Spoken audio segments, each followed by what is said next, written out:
Again, so guys, in this video we will see how to share and collaborate your project and your Figma design to your friends.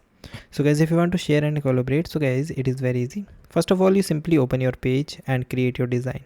Here you see that this is the already generated file that I am using.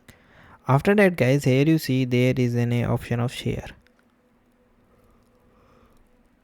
Okay, in the share you simply search your person mail id, and if you want to they share with the link, so you also copy the link from here. You also set the who can has access. So if you share the link, so anyone in the access, and if you get some, if you want get some restriction, so you guys you also get some restriction also on it. Okay, so this is the way that you can copy. And here you see publish to the community, copy dev mode links, copy prototype links, get embedded code. There are a lot of options that you can share your Figma design. Okay, so guys, thank you and have a nice day, and guys subscribe our YouTube channel for the further informations.